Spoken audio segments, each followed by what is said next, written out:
Xin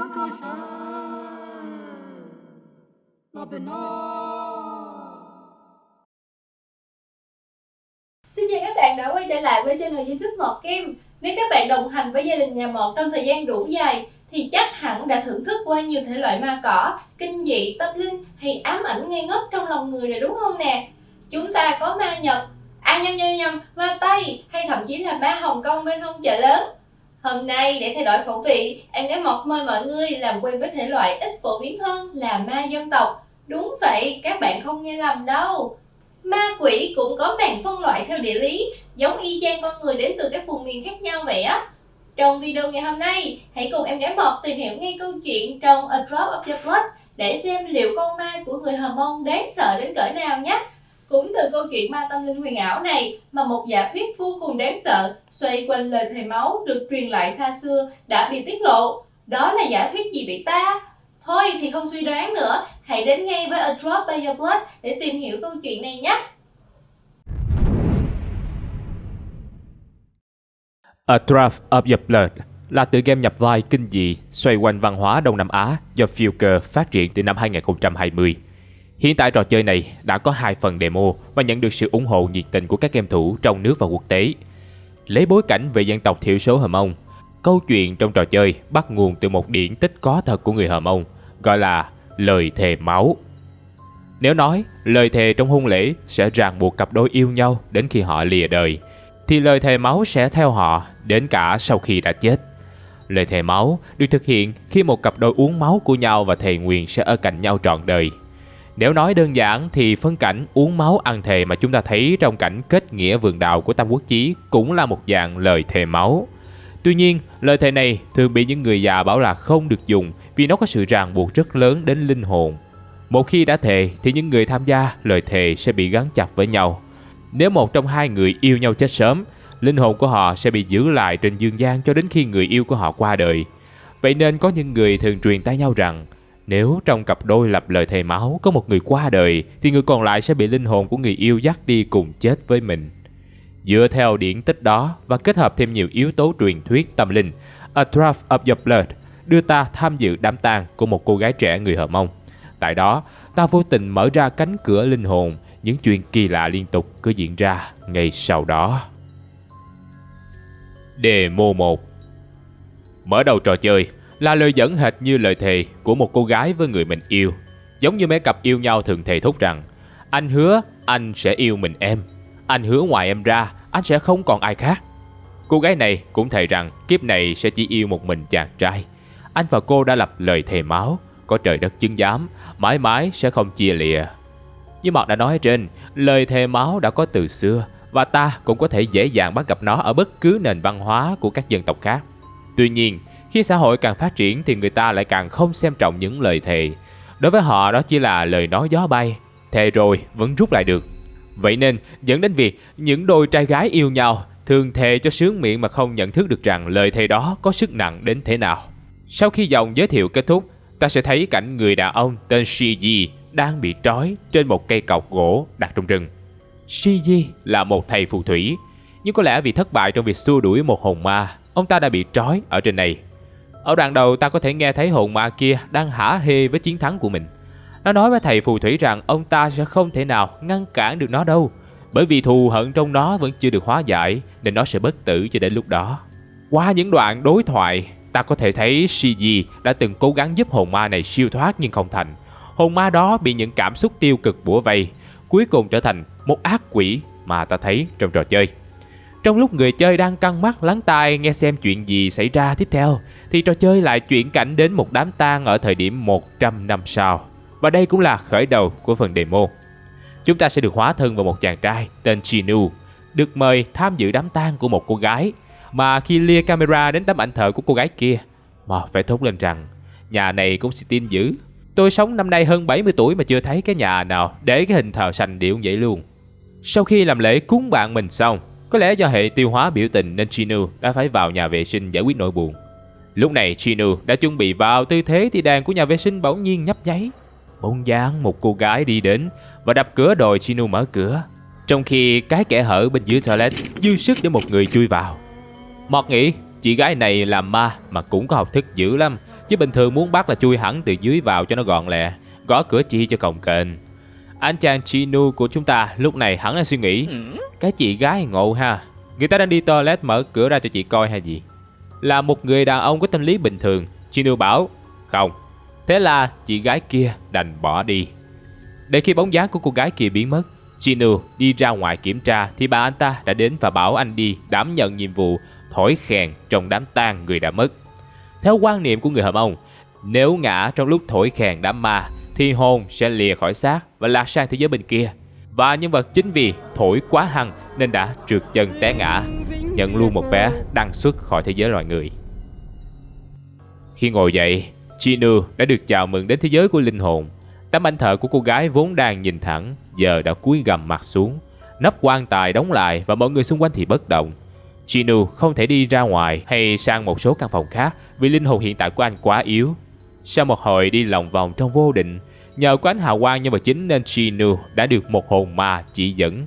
Hồn ma này bảo có một ác quỷ muốn làm hại anh, và vì hồn anh bị đưa đến đây là vì một thầy phù thủy muốn giúp anh chuẩn bị để đối diện với ác quỷ đó. Sau khi được hồn ma tặng cho một đôi găng tay linh hồn, anh thành công khởi động bàn thờ đặt trong tang lễ. Và lúc này cũng chạm mặt với nữ quỷ đang đuổi theo anh. Chinu lúc này kiểu ngộ ha, rồi cái đó là bàn thờ thần hay thờ quỷ mà khởi động xong chị ma ra kiếm liền vậy ta? May mắn thay, nữ quỷ đó không nhìn thấy Chinu. Nếu không, chắc anh tới công chuyện với chị ta ngay. Nữ quỷ đứng dưới cầu thang, còn Chinu thì đu trên tường nhà. Cô ta cúi đầu, mặc một bộ đồ nữ truyền thống của người Hơ Mông với váy, áo, thắt lưng, khăn đội đầu, yếm và xà cạp. Cô ta nói bằng chất giọng ư ử làm người ta rùng mình. Bảo Chinu hãy ra đây với cô ta, nếu không cô ta sẽ đi tìm anh. Nữ quỷ kia còn bảo bạn gái của Chinu đã từng cố ngăn cản cô ta, nhưng giờ ả ta chết rồi nên sẽ không còn ai bảo vệ Chinu nữa. Anh chạy không thoát đâu. Tuy nhiên, sau khi nói một lúc mà vẫn chưa thấy Chinu xuất hiện, nữ quỷ quyết định đi tìm. Với cái tướng đi lặt lè siêu vẹo của cô ta thì Mọt nhìn còn sợ, chứ nói gì đến nhân vật chính. Sau khi con quỷ rời đi, Chinu len lén muốn trốn đi, nhưng quả nhiên chạy trời không khỏi nắng. Vừa đi ra tới cầu thang, anh đã chạm mặt nữ quỷ đang chờ sẵn ở đó. Vừa thấy anh, con quỷ lập tức đuổi theo Chinu như đang đuổi theo crush. Nhưng nhân vật chính bảo, chị ơi, mình khác nhau về giới tính. Anh nhầm, mình không cùng một thế giới, không đến được với nhau đâu. Lúc này, một giọng nói vang lên hướng dẫn Chinu đến chỗ thanh kiếm gỗ được đặt trong phòng tang lễ, cứu anh một phen hú vía. Vầng sáng hiện lại đưa Chinu đến một ngôi nhà đặt đầy tượng gỗ. Linh hồn bên trong nhà bảo họ là người dẫn đường của thầy phù thủy, và việc anh cần làm bây giờ là thu thập những mảnh linh hồn bị mất của anh. Như vậy Chinu mới có thể quay về thế giới bình thường của mình. Sau đó linh hồn lại dịch chuyển Chinu về lại nhà tang lễ, nơi chứa những mảnh linh hồn của anh. Không còn cách nào khác, Chinu chỉ đành đối mặt với nữ quỷ kia trong lúc cố tìm kiếm những mảnh linh hồn của mình. Nhưng anh em biết cái gì trong game kinh dị là ghê nhất không? Chính là những màn jumpscare. Dù đã được cho chuẩn bị tâm lý từ trước, nhưng mỗi khi chị nữ quỷ xuất hiện thì Mọt lại hồi hộp, tim đập nhanh, khó thở. Không phải vì chị ấy đẹp đâu, mà vì chị ấy dị thực sự. A Draft of the Blood không sử dụng gam màu tối và ánh sáng u ám như những tựa game kinh dị khác, mà sử dụng gam màu lạnh và ánh sáng vừa phải, đủ để anh em thấy sợ, và cũng đủ để tạo cảm giác bí ẩn cho game, kết hợp với tiếng rên rỉ, đúng là làm người ta rợn tóc gáy. Với Mọt thì một con ma mà mình có thể nhìn rõ lúc nào cũng đáng sợ hơn một con ma trong chỗ tối mù, bởi vì có thấy gì đâu mà sợ. Sau khi tránh thoát khỏi sự truy đuổi của ma nữ, Chinu gặp lại linh hồn đã hướng dẫn anh ta. Lúc này linh hồn đó bảo rằng hai người sẽ gặp nhau khi trò chơi ra mắt chính thức, và bản demo đầu tiên kết thúc tại đây. Demo 2. Bản demo thứ hai là câu chuyện xảy ra trước khi sự kiện trong bản demo 1 xảy ra vài năm.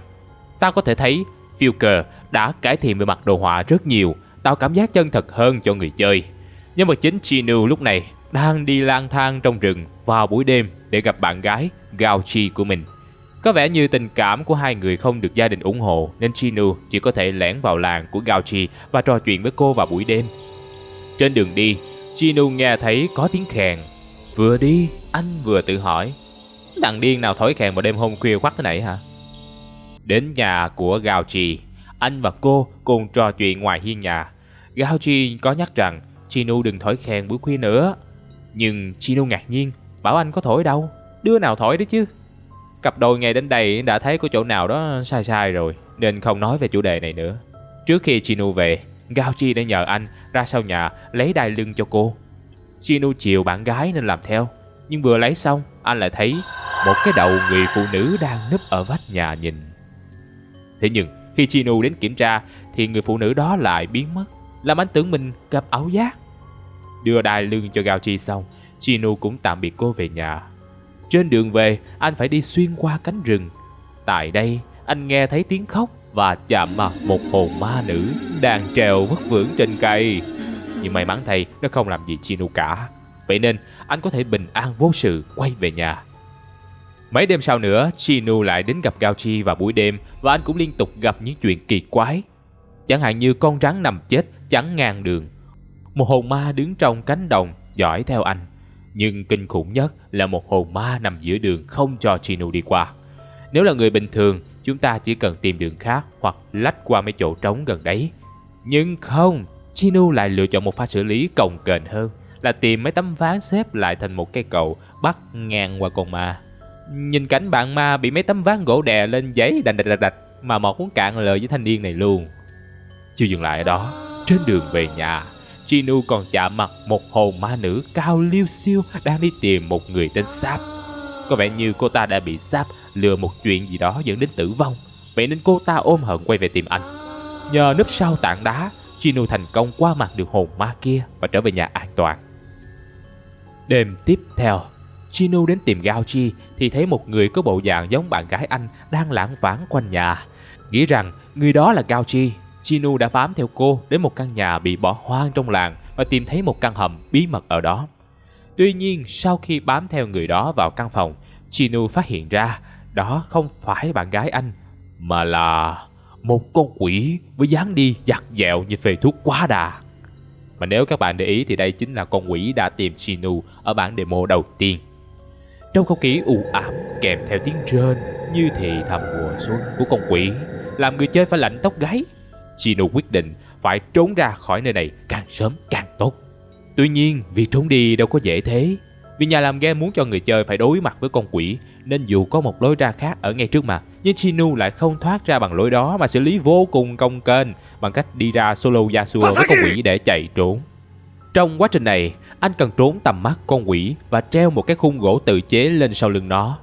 Bằng một cách thần kỳ nào đó, dù Chinu núp như không núp thì con quỷ vẫn xem anh như người vô hình. Một thấy chỉ có thể con quỷ này không thấy đường. Hai là nhà làm game cố ý làm thế, chứ nhân vật chính ngồi ngay đó mà sao không thấy cho được. Sau khi treo khung gỗ lên người con quỷ như lời người xưa dạy, Chinu thành công thoát khỏi tầm mắt của nó. Thế nhưng anh bị một con quỷ khác tấn công ở cửa ra. Tuy không bị tổn thương về mặt thể xác, nhưng Chinu lại đột nhiên cảm thấy mệt như sốt. Anh còn nghe loáng thoáng con quỷ nói đã lấy được hồn anh rồi. Nhưng thay vì lo lắng cho bản thân, Chinu lại đến tìm Gao-chi vì lo lắng cho sự an toàn của cô. May thay bạn gái của anh không bị sao cả. Thậm chí cô còn dặn anh dạo gần đây có thứ gì đó lảng vảng trong làng, nên anh nhất định phải cẩn thận khi ra về.